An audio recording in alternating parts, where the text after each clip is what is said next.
Hi, friends. Welcome back to Ketamine Connections. Y'all, this community's growing. It makes me so happy. I am your host, Anna Kristal. If we haven't met, wow, welcome to the show. Today's episode is going to be a mind expanding conversation. If you're new to the episodes or you're new to the show, y'all, they're all mind expanding. So, this one's going to be mind expanding in a different way than the last one because today's episode is a conversation with someone who is at the forefront of psychedelic therapy, specifically psilocybin.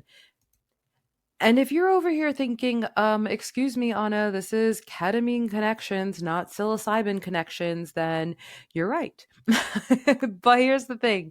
I've seen time and time again people wanting to compare ketamine to other psychedelics. I've seen time and time again that ketamine connects people to other psychedelic journeys. And honestly, when the team that works with Bridger Lee Jensen over at Psychedelic Therapy Journey in Utah reached out and wanted to collaborate on an episode, I was the fullest heck fucking yes. Oops. It's all good. We're just going to start cursing on the show. It's all right. So, Bridger Lee Jensen is a visionary leader. He has been working in the mental health field for over 21 years, and he is the founder of Psychedelic Therapy Journey, Utah Mushroom Therapy, and Singularism, which happens to be the largest psilocybin treatment center in the US. He's a pioneer in evidence-based entheogenic practices, specializing in using psilocybin to address mental wellness, existential issues, and spiritual growth. In this episode, we'll not only dive into his work with psilocybin, but we'll also touch on how it can be a game changer for those dealing with chronic mental health struggles and what is needed to set people up for success in their psychedelic journeys. Our conversation that you're about to be so filled up by is going to highlight how psilocybin therapy is not just about changing the mind, it's about learning to make empowered choices. Bridger shares key insights into how to approach life with a different perspective, things like trusting the process, how to start shifting your relationship with pain, and how that extends beyond just the psychedelic experience. It's not just about the medicine, y'all. That's why it doesn't matter what medicine we're talking about. It's about the choices you make and the mindset you bring into it. All right. And our intention for this episode was to dive into kind of comparing psilocybin and ketamine. And we just had so much fun recording this episode that we'll probably have to have Bridger back to have a larger conversation. In any case, this episode is so fun. It's so uplifting. It's mind expanding. I'm so excited for you to listen to it. And really quickly, before we get into the episode, quick reminder that I'm hosting my subliminal workshop. It's my first workshop of 2025. It's happening on January 29th. And it is perfect if you want to align your conscious and your subconscious mind for whatever goals you have for 2025. Spoiler alert, you want to align the 25% that is your subconscious mind with the 5% that is your conscious goals. What is it called? Goals, aspirations, whatever you want to do in 2025, you want to make sure your subconscious mind is on board, and you want to make sure if you want to make sure your subconscious mind is on board, you want to make sure that you're speaking the language of your subconscious mind, which is everything that we cover in the workshop. And even more exciting than that, you will have a personalized to you subliminal recording that makes it so easy to reprogram your subconscious mind. The workshop is lower priced until January 1st. There's a discount code in the show notes. Everything you need is in the show notes. You are going to want to be there. I'm just letting you know. All right, now let's dive into this conversation with Bridger Lee Jensen. Let's learn about psilocybin therapy, how it can shift perspectives, and why changing your relationship with pain can be so freaking profound. Let's get into it. Bridger. Okay, we're live. Hi.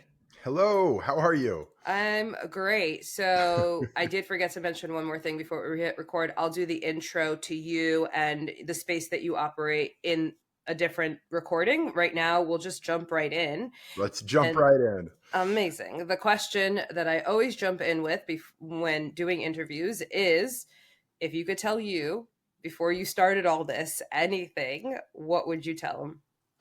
Well, you see, it's a tough question. I want to talk. I want to talk all day about that. But the truth is, as I think about it, I've thought that, I would certainly say don't give up. And I would certainly give myself a few secrets. I'd be tempted maybe to look up lottery ticket numbers and be like, just that'll make it easier. But, and I'm joking, but truth is, I think of this all the time in a historical sense too. Like, what would I tell people if I could go back in time? And what would I tell people even just to the 80s, or to the 1800s or to thousands of years ago? What would I want to tell? And the more I live, the more I look back at my life and I go, I wouldn't want to say anything because I'd screw it all up. I think if I went back, I might just trip myself out more thinking I would give myself the right words and advice. I like where we're landing. And then also the same applies because every day when I go through indecision or I'm trying to make a big decision, I go, oh, I just wish I knew the future. And then I think, but do you? Do you? Because if you did, you would go through this process you're going through. And that's how we become something, right? That's how we become wise, or how we make a difference, or how we make the future into what it is. And so I'm so tempted to, I would love to go back and tell myself those things, but it might only stunt the process that I'm trying to help, So that is spoken like a true psychonaut who has learned to trust the process, trust the perfection in the imperfections, and just really look back. I mean, it really tells me a lot about, you must be in a place in your life right now that is so wonderful and so amazing, that the gratitude of every single thing that took to get you to where you are. I do think gratitude is a lot where I land. I have my days, to be certain. Don't make me sound like a guru that doesn't suffer, or that has overcome it all. I have my days and times. Certainly, though, gratitude is something I don't struggle with feeling often and a lot. I think that's been true my whole life, even before my journey with psychedelics began. Gratitude is something I can always go back to and humble myself, and also feel just thankful, even for the pain, even for the journey and the turmoil in it. And somehow I do feel like I've chosen I've chosen a path, and I would have chosen all the turmoil with it too. Thanks for reminding me. Actually, this is good. Yeah. I like spending time in gratitude. Yeah, I was just talking with a client. I think it was yesterday, the day before, about a prayer that I have for myself that I offer up, to anyone that this is relevant to. Of if I'm going through something hard, or if I'm anticipating going through something hard, my prayer is just don't let it be superfluous.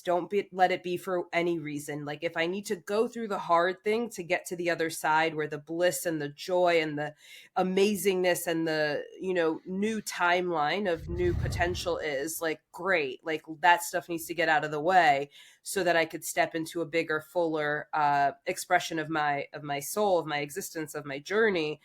And that's kind of where I think psychedelics really shine, is that when they are hard, they're hard for a reason, and then there's a lot of bliss on the other side. There is bliss on the other side.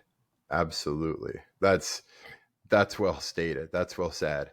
And I think that that's the promise of so many religions, so many philosophies, so many different psychologies, is that through the turmoil, not in spite of it, and not by avoiding it, do we find that enlightenment. And whether you call it enlightenment or nirvana or heaven or self-actualization or self-fulfillment, and or meeting your potential, life coaches, by just all of the above, it is one thing. It is one concept, and that is to to find ourselves through that bliss that you're talking, to find that bliss despite ourselves, maybe, or through ourselves.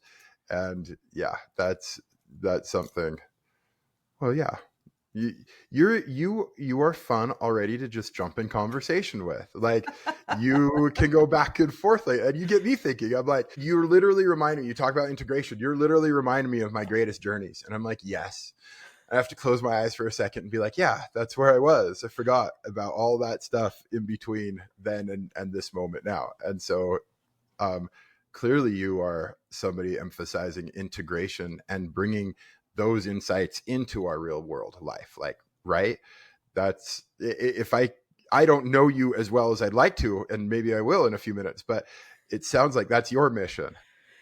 Yeah, my mission is, it's twofold. One is to educate people about their subconscious mind, because my background is hypnotherapy, and if we want psychedelics to transform our lives, we want them to transform the the subconscious mind. Two, psychedelics came into my life 6 years ago, completely turned everything upside down and shook me kind of by my pant legs, and everything fell apart. And I don't want anyone else to be as disoriented going through the fallout of a psychedelic experience that I went through. So really normalizing, tough experiences, normalizing how life changes. And also, I think it's really important to tell someone going into a psychedelic ceremony intentionally for the purpose of mental health, for the purpose of transformation, to tell them, hey, your life's about to change. Let's prepare you for that.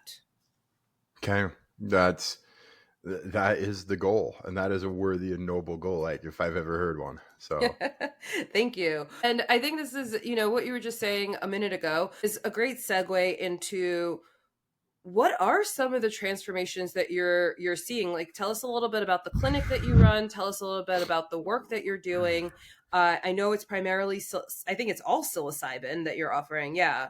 yeah, I first of all, I'm a big fan of ketamine too. I don't consider it my profession, but I find it to be highly beneficial and useful. I advocate legal means of it, and I absolutely believe it's so sometimes people get worried about it being synthetic. That's never been my concern, as opposed to something that is naturally occurring. And when I say my concern, I'm not even implying that I have major concerns, I suppose, about it. I am a fan. I am somebody that likes it. I see it as another essential tool. I wouldn't think that a hammer versus a tape measure is more important in your tool belt, right? And I consider myself to have had great and profound experiences on ketamine. My practice is completely around psilocybin. We have the largest psilocybin treatment center in the nation. We have arguably the first private practice psilocybin, certainly the first religion-based mental health psilocybin treatment center in the nation. And we follow evidence-based practices, which I am bent on. So we are very much more like a wellness center or a therapy clinic, but we practice without any licensed credentialing or licensed professionals. We practice entirely by our own internal clergy and trained practitioners that we ourselves certify, and that then get to bring it out and bring their practice to more of the world. And so we have our own training studio. We have also our own wellness center with 7 offices that we run full-time out of. So it's been amazing. It's been great. Yeah, and of course then psilocybin based. So psilocybin is my jam.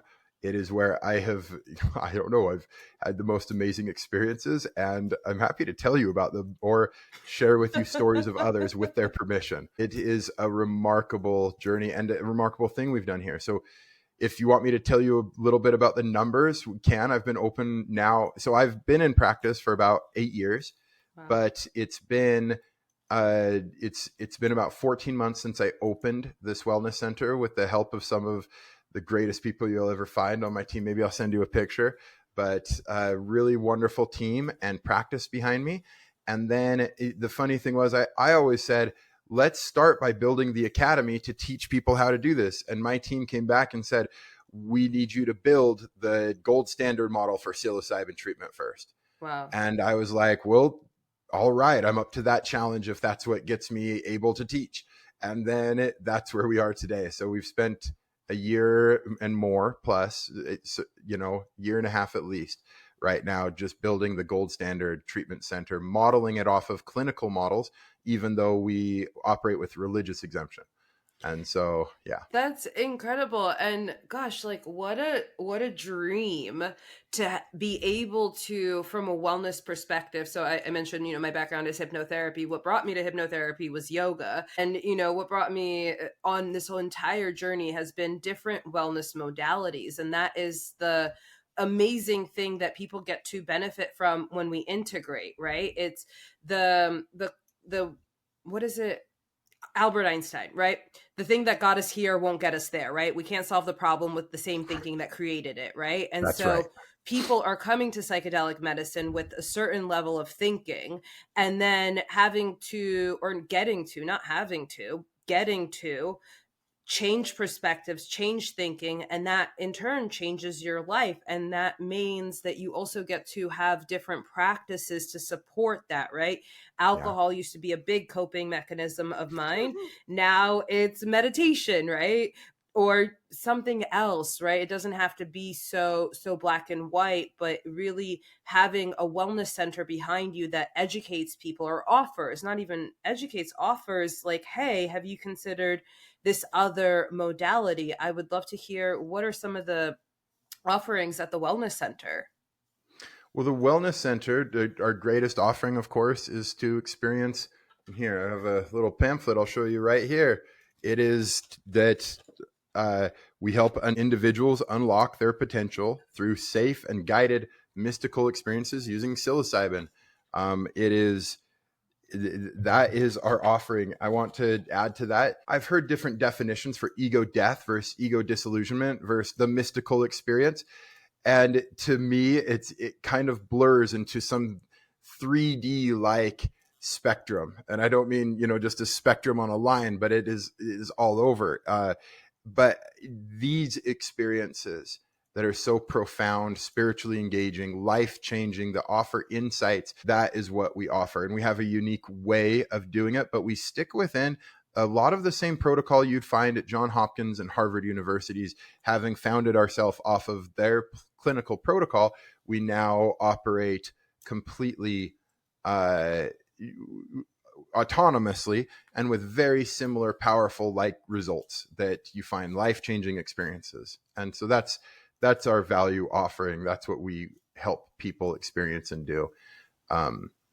And you're right. It is kind of a miracle. It is certainly a miracle that we're able to do this and to practice this, and in a lot of humility and gratitude. It is a profound calling. And so I mentioned we have a unique way of doing this. And we start by, first of all, so my background is in therapy. I was a trained clinician. I practiced for many years, but truth be told, I was disenchanted by a lot of things, in the same way Irving Yalom was, in the same way that Carl Rogers was, and of course Carl Jung. I probably just mentioned my three biggest influences and my favorites there, but I could list a lot more. But those three, two Carls and an Irving, are some of my biggest influences. And all three of them became very disenchanted with how mental health was in the era that they were in, or how they were, and became pioneers in their field.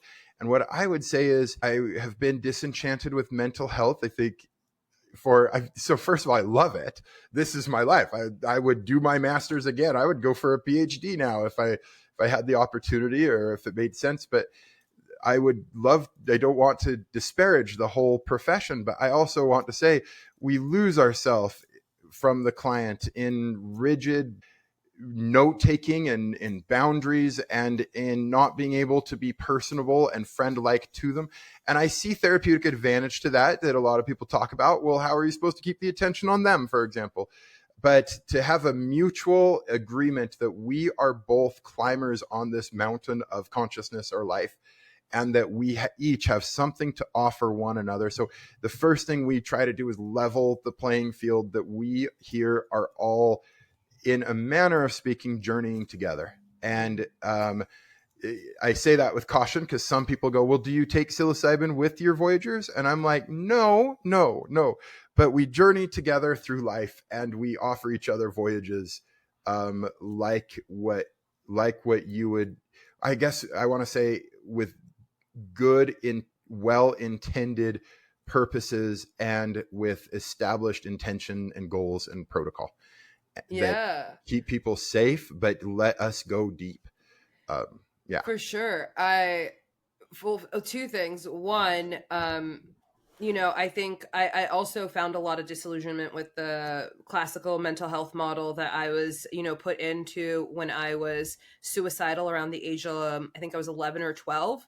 And so I went through the entire model for years and years. And the modalities that I found that actually allowed me to find healing were not legal. They're becoming legal slowly. They're becoming more recognized.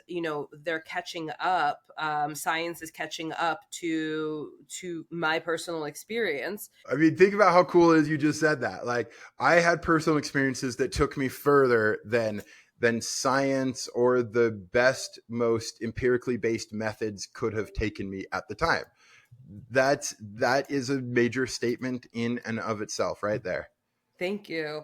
Yeah. And I think there is a lot of power. I work with clients one-on-one on preparation and integration, and I think there is a lot of power. And I've seen it firsthand for many years of someone sitting in potentially their deepest, darkest hour, and to have another human on the other side saying, wow, that sucks, or wow, that's hard. Really meeting someone in that place of authenticity without the mask of mental health models. And it reminds me of Ram Dass. We're all just walking each other home.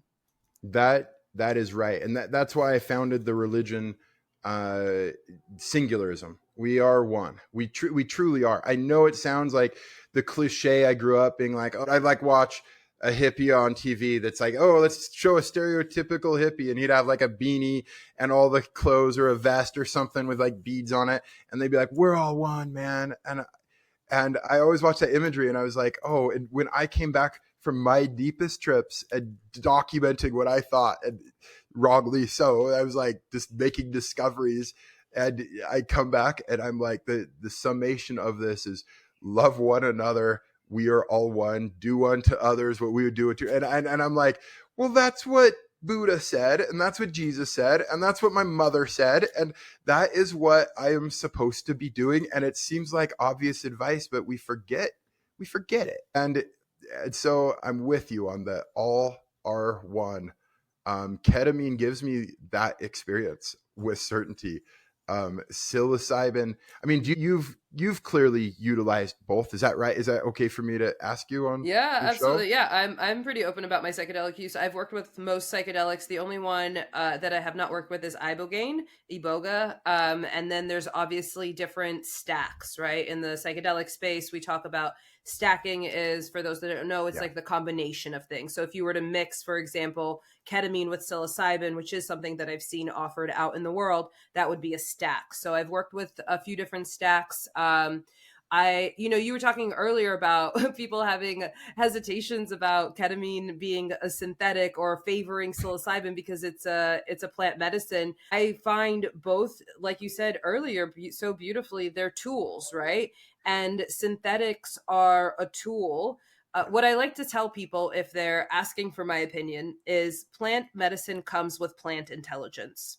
And you don't know plant intelligence until you experience it, because it has an intelligence that is, it's different than a synthetic intelligence, right? Synthetics are more replicable, even though every trip is going to be different.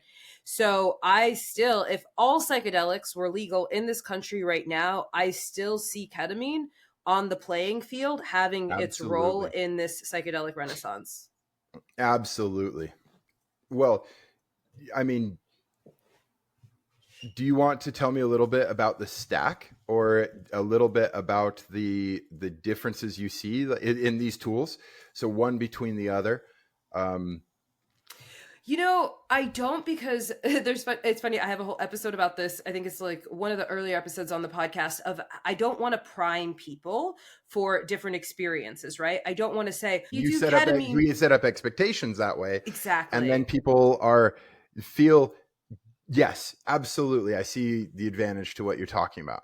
Yeah, but people do come and ask, and this is why I was really excited to have you on the show, because what I'm seeing with the people that I work with in ketamine, most people have not worked with psychedelics intentionally, and they're coming to ketamine mostly because it's more accessible, more legal, and more controlled. And for the person that hasn't worked with psychedelics, it feels like the easy entry, it's the gateway into this world.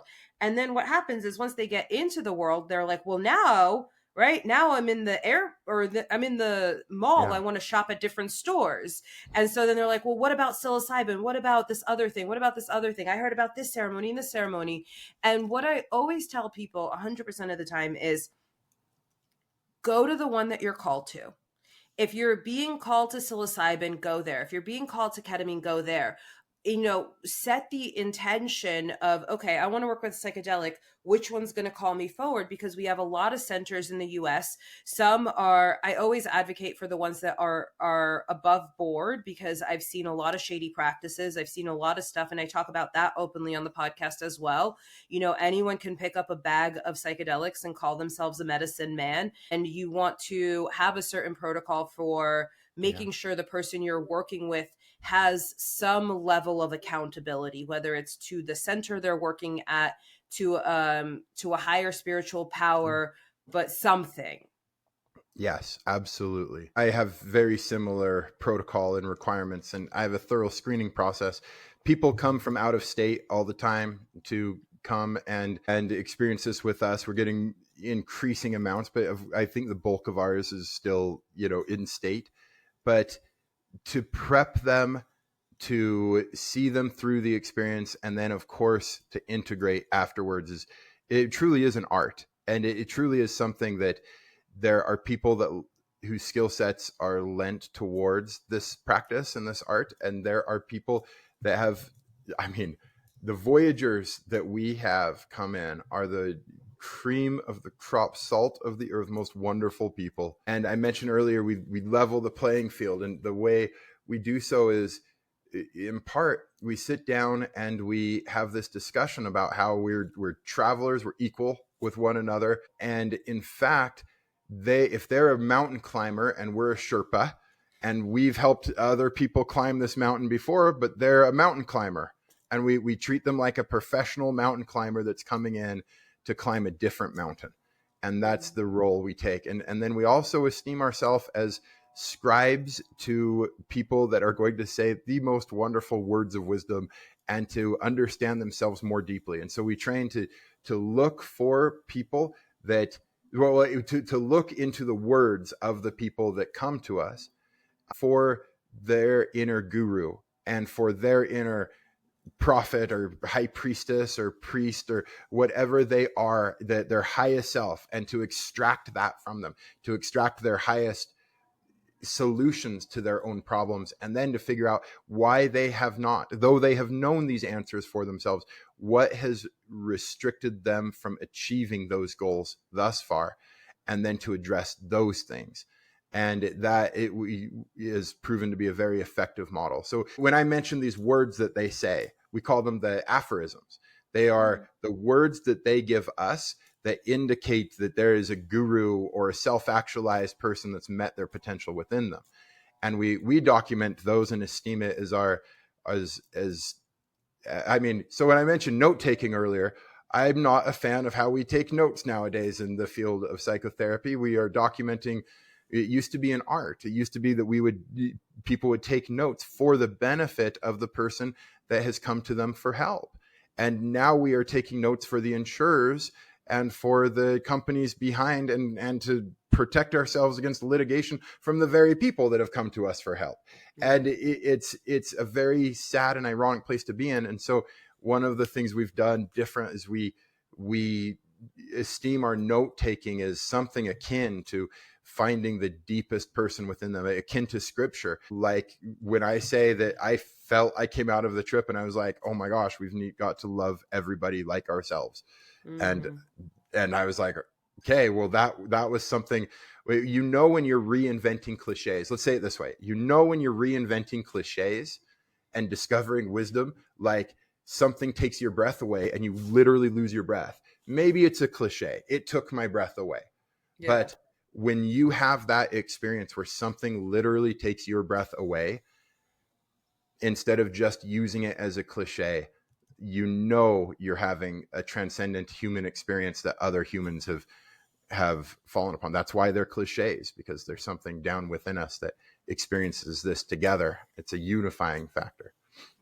I love this conversation. Do you have any favorite, like, standout phrases that people have come back with that are like, you're like, oh, that's a good one, or like, oh, that's a funny one, or that's a unique one, or like anything? You have a whole, you have hundreds of them now. I love that. Yeah. This is our notebooks that each one of our practitioners has one of these. And we have gold or silver rings that kind of indicate the culture of what we're doing here. And we have medals coming that are going to like go on the front. That's like, the Never Ending Story. Remember that book on front? Right. I'm geeking out on, I want a beautiful book. And so we're putting all this together, but I have thousands of these. Every session we do, I just open to a random page. Yeah. And Oracle this person style. Said, let's go. Yeah. This person said, I am a man moving forward creatively while embracing the leader in me. I keep space for my mistakes and forgive the unknown. Wow. And that is great. Somebody else said, when I was asking, I just opened to another random page. And he said, I had been asking them questions during their journey. And he said, the questions are throwing me off because I already have all the answers. And I was like, that's great. I was like, write that down. Yes, you do. So just flipping through my book, I have these aphorisms over and over and over that people have come back with hundreds. One that stands out to me this year is somebody said, nothing makes sense, but everything makes meaning. It was a standout to me, and a truth for her, certainly a truth, I think, for many people, that this world, nothing makes sense. She spent a lot of time in this. Nothing makes sense. But then every single thing in the room and in the world and in her life gave her meaning. And she started to realize it doesn't have to make sense to make meaning. It was a profound moment for her. I mean, yeah, if we could take the meaning out of things, right? Like we're these meaning-making devices, and we walk through the world and like, this happened, that means that it's bad. This thing happened, no, that means that it's good. And to be able to live in a little bit more or a lot more equanimity is so powerful and so valuable. Absolutely.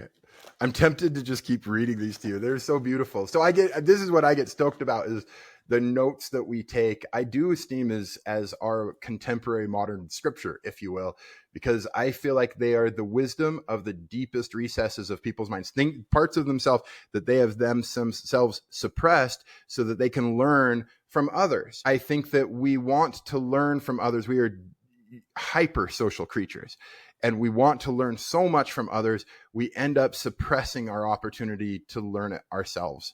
It even has to do with how you led in the beginning of this phone call. You were like, well, what would you go back and teach yourself? And I'm like, oh, I'd be so tempted to tell myself all kinds of things.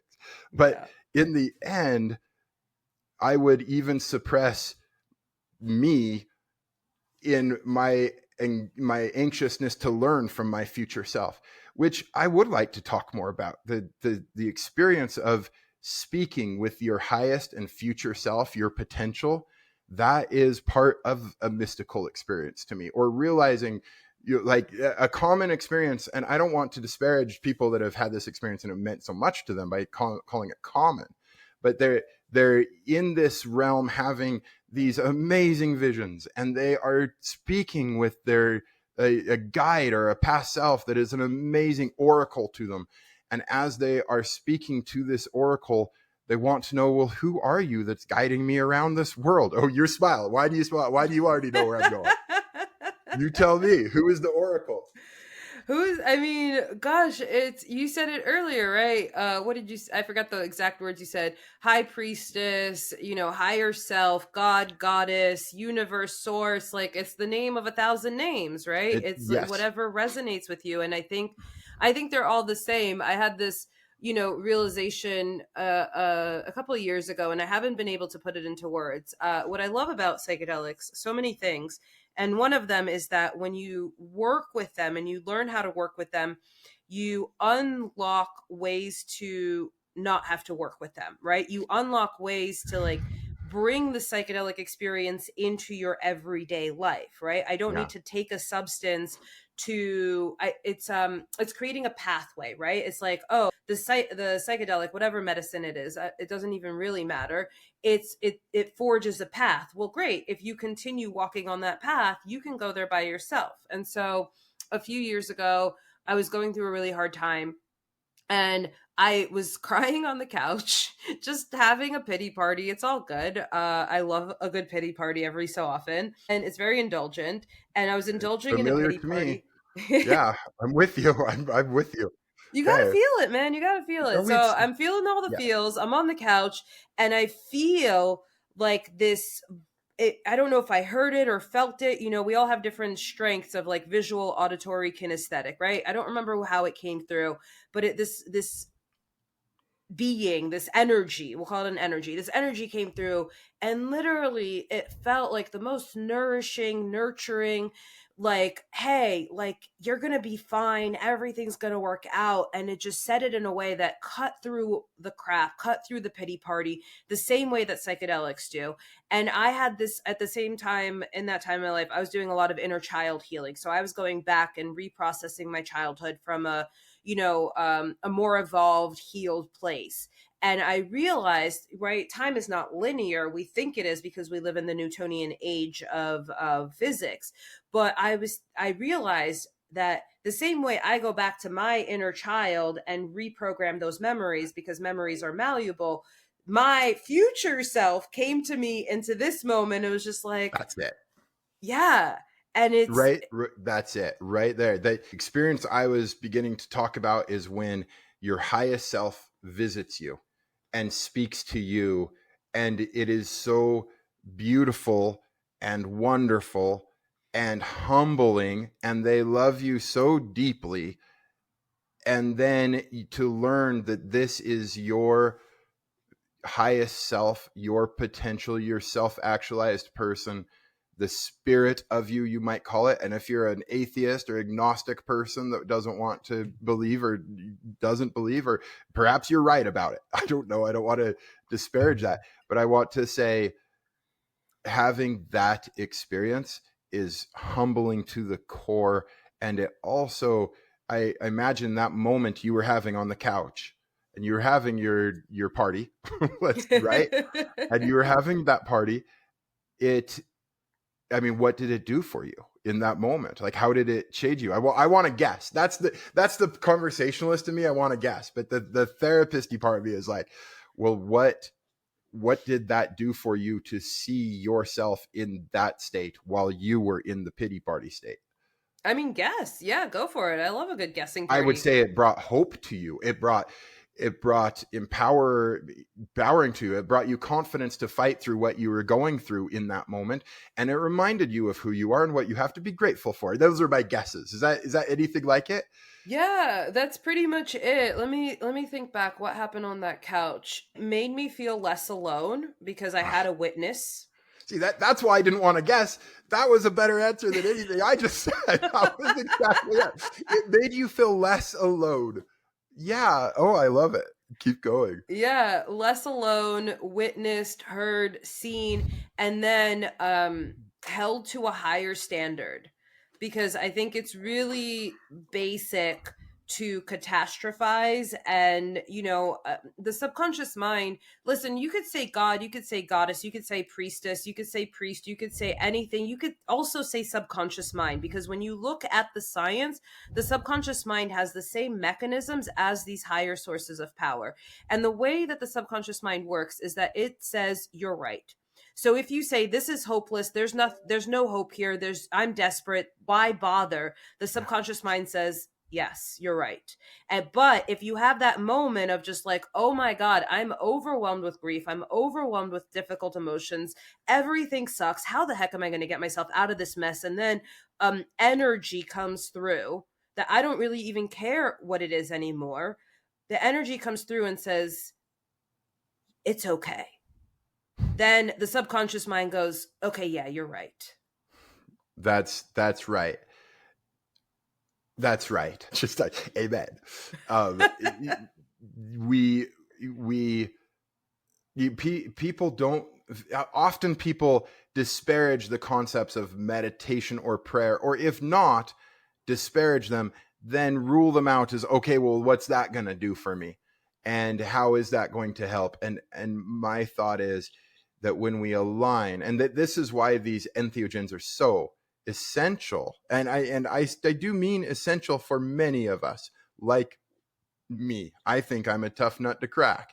I think they cracked me open and spread me out over the floor. Like, that is what I needed. It was an essential part of my life and my story. And I say that in part, we're not going to go into the legalization of it, but that is where and how I have found part of the legality of it, is that it must be necessary for us to do that. And for some of us, I don't claim that it is necessary for the whole earth. I don't know that everybody needs as much as I needed. I guess I would advocate that it can be helpful to everyone, but I also would say not everyone has to do this to get not everyone has to do it. Just not everyone has to do it. It's not a requirement.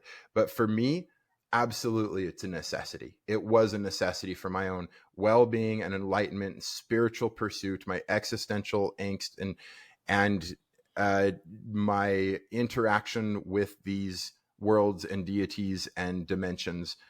It was an essential part of that. Okay, and back to meditation then. That the people that can meditate, or that can be open to that in prayer, or in meditation, or by simple mindfulness techniques, can go so much further in these worlds. And so I'm a big alternative therapy guy. My first therapeutic degree was recreational therapy, and I liked art therapy and equine therapy and all, and of course, horticulture therapy I did for years, and I worked in different settings that did all these alternative types of therapies. And I look at this and I go, entheogens, I certainly is not an overstatement to say that this has revolutionized mental health care. It has the potential to bring enlightenment and answers, clarity and peace to millions and billions. I mean that literally, to billions of people on this planet. It is both affordable, and it is a simple enough process. And when you marry it to good evidence-based practices, and I don't want to disparage backyard shaman or people that are doing this as part of a psychedelic tourism, but I do want to say that I have also seen the reverse end of this, where people just do it and expect that to make some big, profound difference.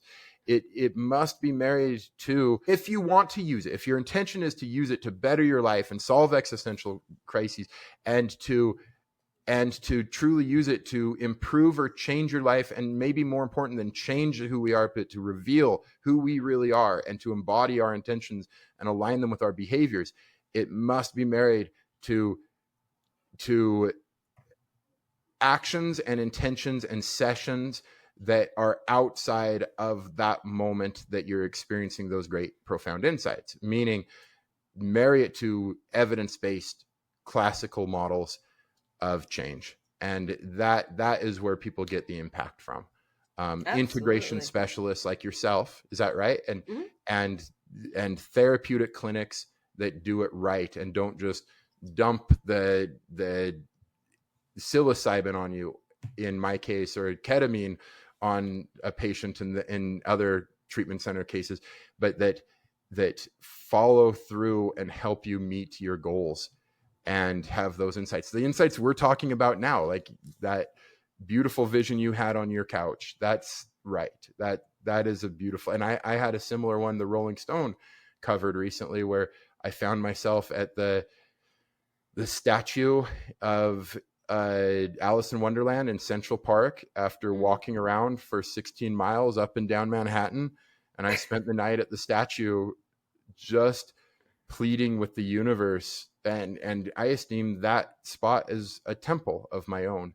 Wow. I didn't help pay for this temple. It's in Central Park, but it is a beautiful site. And it was amazing to me. It was truly where I was meant to be at that time. So that's incredible. I lived in New York City for most of my life, so I know that place really well, and I love it. I'm curious if you could sum up. This is so reductionist and so unfair, so feel free to tell me to screw off and not answer this question. No. But if you could sum up, again, super reductionist, how you see people walk into your clinic and how you see them not necessarily walk out, but how you see them after, like a good time with your process. Well, so what we do is we have a preparation session.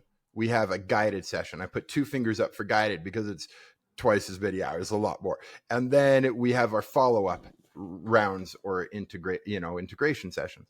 And that constitutes what's called a round. People book either 2, 3, or 4 rounds with us. Nice. Each round being about 10 to 12 hours of work. So it's you're booking between 24 to 44 hours of therapy with us when you book 4 rounds. Most people book 4. You save a little bit of the fee that way. And you also, it is the most beneficial. I do 4 a year. I do mine around the equinoxes and solstices sometime in the same month. I wish I could say I did it on the day and I was really, I don't always take the day off, but that would be nice. And maybe I should, maybe they'd be even more powerful, but about 4 times a year, I practice this and I go into that space. And the difference is what you're asking about in the process that we have and the difference that we make. I see a change in people's eyes and their countenance and the way they carry themselves. I see a confidence in their decision. I see more decision, meaning not indecision. And you see, I used to think that it was all of our choices and our possibilities that made multi-universe theory possible. And that every single time we make a choice, we choose.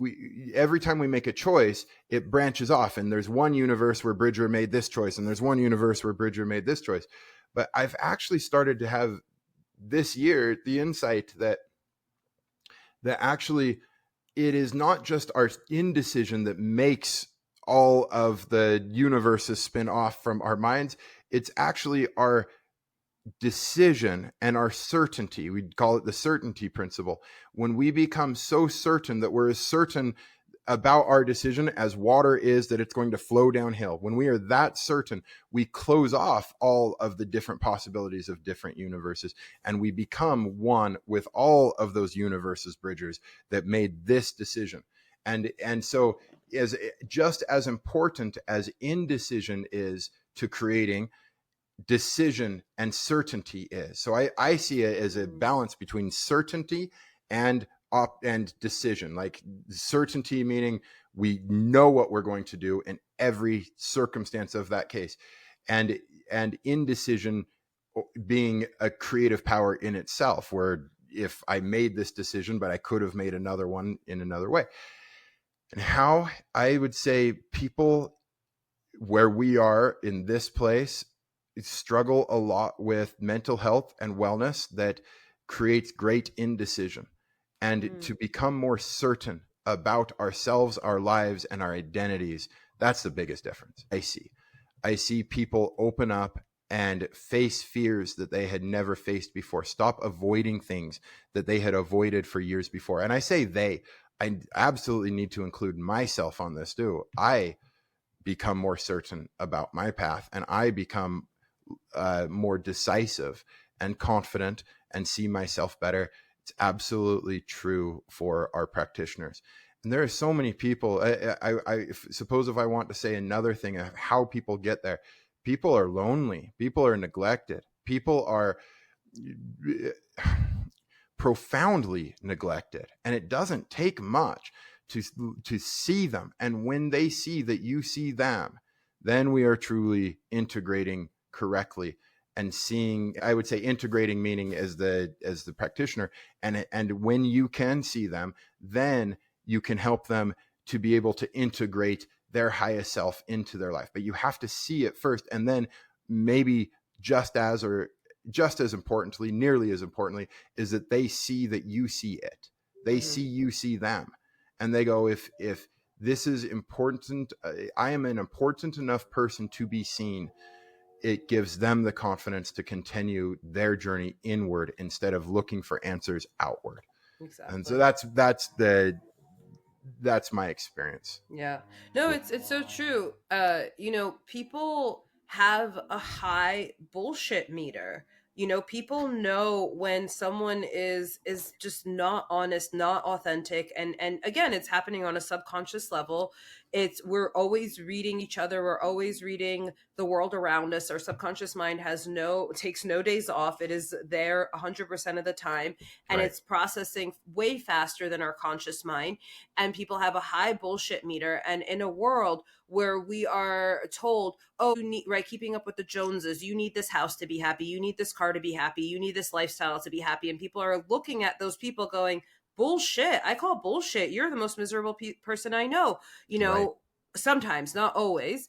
And so people are able to come to psychedelics and find the answers from an embodied, lived experience. And then they can say, okay, yeah, I'll pursue that house that, I have nothing against material wealth when it's coming from an authentic place, not when it's coming from I'm broken and this car is going to fix me place. That is right. That is part of what I consider an essential part of our screening. And that is that people are committed to themselves. That is likely. So we have 6 screening requirements, and one is that they are committed to the process, meaning to themselves. And another part of it is that I consider unethical to provide these services to people who it's not likely to make a difference to. And so I want them to be committed to themselves. I want them to have passed the safety and the sincerity part of the screening. I want them to have passed this, but I also, we work with people who the research says this is likely to address your problems, whether it be life satisfaction and depression and anxiety, or whether it is about mental health or mental wellness.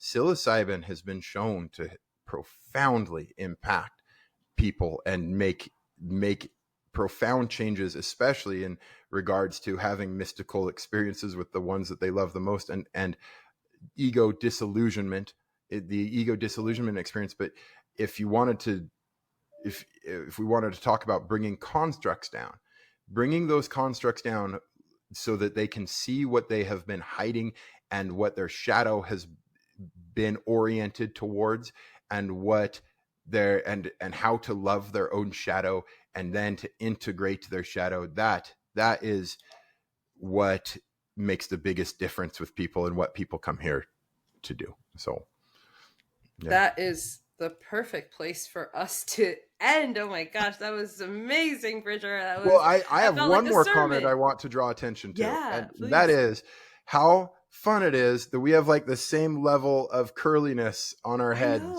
We have I put more gel in it today, but my hair curls just about identically to yours. Mine is if we puff it out here, I might get close to where you are.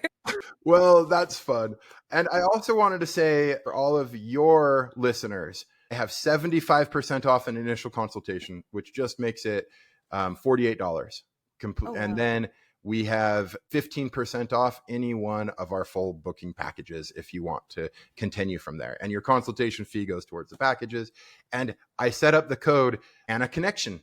So it's your name and your podcast and a Amazing. connection. Reach out to us if you want to book a consultation. Okay. Yeah, we will have all of that linked in the show notes for sure. We'll link the website, we'll link the center, we'll definitely link that discount for anyone that is considering psilocybin therapy. And yeah, thank you for that generosity, Bridger. It's been such a pleasure to have you.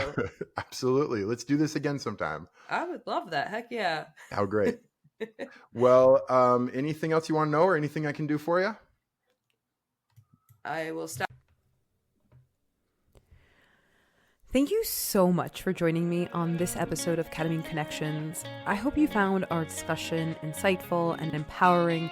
Remember that understanding the subconscious mind and how to make the most of ketamine therapy can truly transform someone's healing journey. And if you enjoyed today's episode, please take a moment to share it with your friends and family and anyone who might benefit from this information. So few people considering ketamine therapy are fully educated about its potential and the impact that it has on the subconscious mind. Your share could be the key element to their transformation. Don't forget to subscribe to Ketamine Connections so that you never miss an episode. And if you have a moment, I absolutely adore reading your reviews. So your feedback really helps me feel like this is an engaging exercise. Otherwise, I just feel like I'm talking into empty internet space. So your review really helps light me up and also helps me reach more audience. So I would appreciate one if you're willing.